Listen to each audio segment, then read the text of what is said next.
Tree removal is moving right along. We got quite a few out of here. There's birch, a bunch of pines. Did 2 maples the other day. Got another birch there. The dreaded beech trees over here.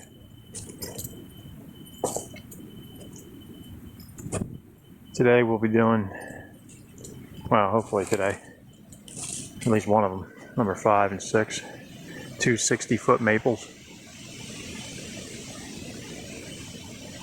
They're on their way out as far as their condition. Wish me luck.